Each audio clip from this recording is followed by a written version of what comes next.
warahmatullahi wabarakatuh.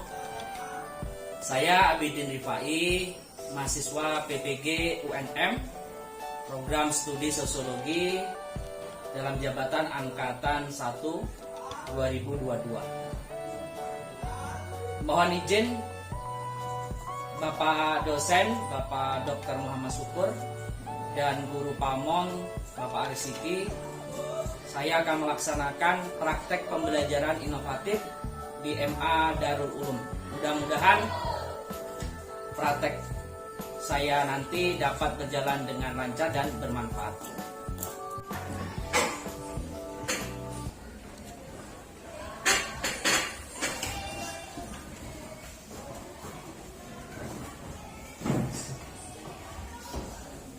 Baik anak-anak, kita mulai pembelajaran hari ini. Bismillahirrahmanirrahim. Assalamualaikum warahmatullahi wabarakatuh. Waalaikumsalam warahmatullahi wabarakatuh. Gimana kabarnya? Baik. Siap semua ya? Ya.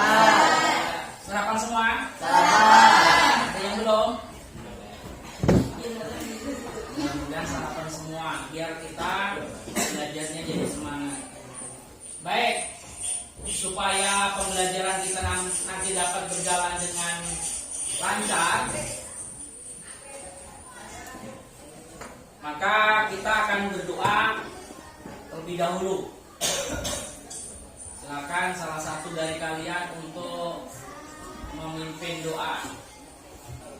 Baiklah kawan-kawanku, sebelum kita memulai pembelajaran pada hari ini, ada baiknya kita berdoa terlebih dahulu. Berdoa mulai. Doa selesai. Sebelum kita memulai, Bapak akan mengecek dulu pembelajaran hari ini kalian sudah siap apa belum. Yang belum rapi dirapikan, kopiahnya, bajunya, ya. Bapak akan absen dulu ya. Siapa yang tidak hadir hari ini? Salman? Hadir. Reza Maulana? Hadir. Siti Khairun Amala?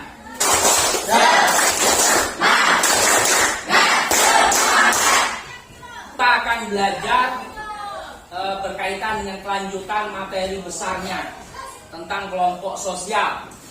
Pertemuan pertama tentang pengertian jenis-jenis faktor penyebab. Kemudian yang minggu kemarin berkaitan dengan jenis-jenis kelompok sosial. Ya, jenis-jenis kelompok sosial. Selanjutnya kita akan belajar hari ini berkaitan dengan partikularisme dan eksklusivisme kelompok dan pola hubungan antar kelompok dalam masyarakat. Manfaatnya ya, jadi kita belajar tentang partikularisme dan eksklusivisme ini, ya. Manfaatnya nanti kita akan mengetahui apa itu partikularisme dan eksklusivisme. Apakah kita masuk bagian dari kelompok tersebut atau tidak? Nah, kalau masuk, ya, kira-kira nanti ada dampak positif, ada dampak negatifnya apa tidak? Kalau yang positifnya kita ambil, kalau yang negatif kita buang. Ya. Untuk lebih jelasnya tentang materi ini, mari sama-sama kalian perhatikan.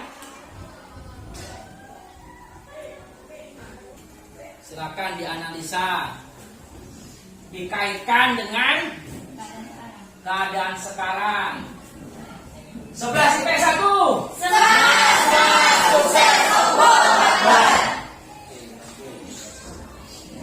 Siapa yang mau mendeskripsikan atau menggambarkan, menganalisa gambar tersebut dikaitkan dengan saat sekarang? Ya. Apa yang terjadi saat ini?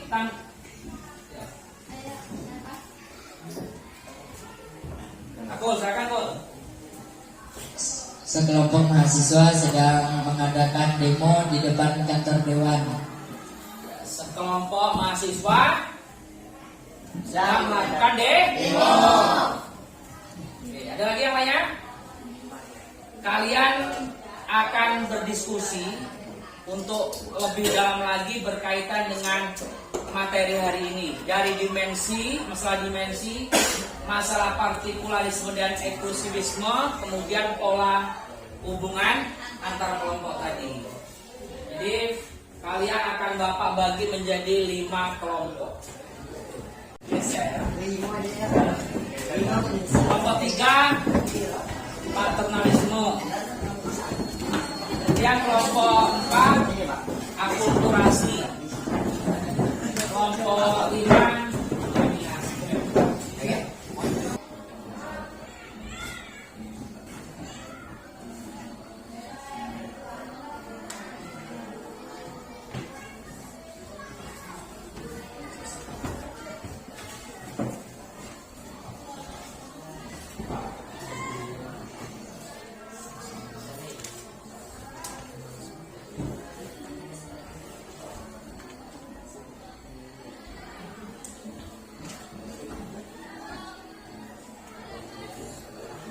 Assalamualaikum warahmatullahi wabarakatuh. Kami dari kelompok 2 ingin mempresentasikan sedikit tentang eksklusivisme. Ciri-ciri eksklusivisme: yang pertama, mengutamakan diri sendiri daripada orang lain, menghindari kegiatan dari orang banyak, bersikap apatis, menarik diri secara perlahan dari pergaulan, dan yang terakhir, egois. Jadi kami akan menjawab pertanyaan dari kelompok 4. Maksud dari statis, cenderung statis. Mungkin dalam eksklusivisme ini statis yang dimaksud kurang berkembangnya suatu budaya. Karena di sini penjelasannya perkembangan kebudayaan dalam kelompoknya cenderung statis dan madeg. Statis, tidak berkembang. Ya, beri aplaus untuk kelompok.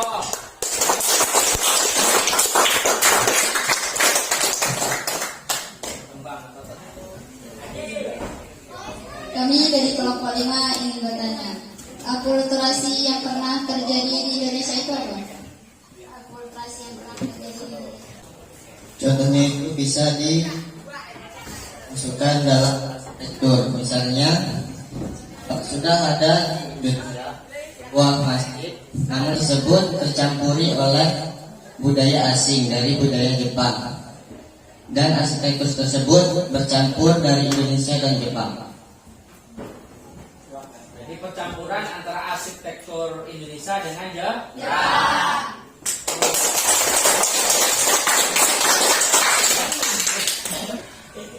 Baik, alhamdulillah kita sudah menyelesaikan presentasi kalian.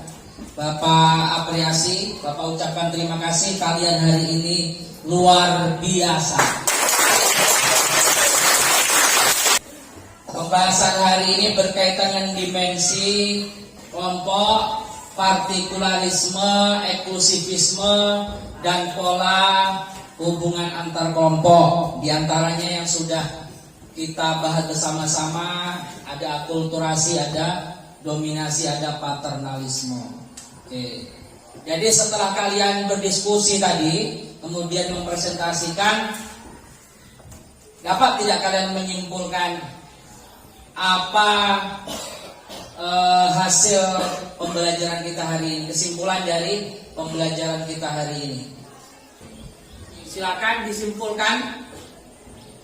Siapa yang bisa simpulkan pembelajaran hari ini berkaitan dengan dimensi partikularisme, eksklusivisme, pola hubungan antar kelompok? Kesimpulan kita pada pelajaran pagi hari ini adalah kita dapat mengerti tentang apa? Partikularisme, eksklusivisme, dan pola hubungan antar kelompok. kita dapat mengerti contoh-contohnya pada masa sekarang ini. Ya, beri aplaus untuk Takul. Kira-kira manfaatnya apa kira-kira dari pembahasan kita hari ini tentang masalah, silakan, mulai partikularisme, eksklusifisme atau dominasi tadi. Manfaatnya, yuk salah satu dari kalian siapa? Manfaatnya manfaat yang bisa kita petik dari pembelajaran kita hari ini. Ya, bisa. Makna yang dapat kita petik adalah kita tidak boleh egois dalam kita tidak boleh egois. Ya.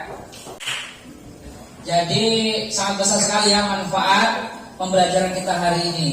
Jadi dari masalah partikularisme, eksklusivisme, ya, ini ada pada masyarakat kita, pada kelompok kita juga tanpa kita sadari, ya, mementingkan kelompoknya sendiri, tidak mementingkan kepentingan orang lain. Itu banyak terjadi. Nah, oleh karena itu Bapak harapkan setelah kita melakukan pembelajaran hari ini, ya, kita lebih istilahnya dengan kelompok kita ataupun dengan kelompok kelompok lain itu kalau bisa tidak ada lagi unsur saling mementingkan kelompoknya masing-masing. Jadi kita harus sama-sama saling bahu-membahu. Misalnya kalian dalam OSIS itu kan ada seksi-seksinya, salinglah bekerja sama, tidak mementingkan kepentingan sendiri demi kebaikan bersama.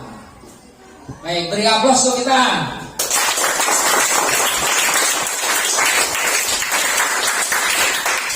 Bapak rasa pembelajaran kita hari ini sudah cukup baik, ya. Kedepannya lagi ini Bapak lihat memang dari penguasaan materinya, ya. Jadi untuk pertemuan berikutnya materi itu tolong betul-betul dipelajari, disiapkan, ya. Di rumah harus kalian tetap belajar. Belajar itu tidak hanya di sekolah, tapi di rumah juga belajar. Dengan cara apa? Membaca. Ingat, membaca itu adalah pintu dari ilmu. Kalau kita ingin mendapatkan ilmu, berarti harus membaca. Literasi, ya, membaca, menulis itu sangat penting sekali. Baik, untuk pertemuan berikutnya kita akan membahas masalah dinamika kelompok sosial, ya. Tentang dinamika kelompok sosial. Silakan kalian cari masalah dinamika kelompok sosial itu di internet, ya, di buku. Nanti bisa juga kalian melihat di perpustakaan kalau ada kaitannya dengan masalah buku yang berkaitan dengan dinamika kelompok sosial.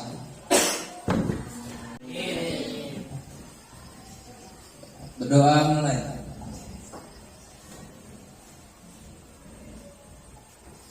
Doa selesai. Baik, terima kasih Nakomat.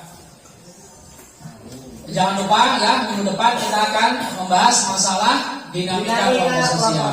Marilah kita tutup bersama-sama dengan alhamdulillahirabbil alamin.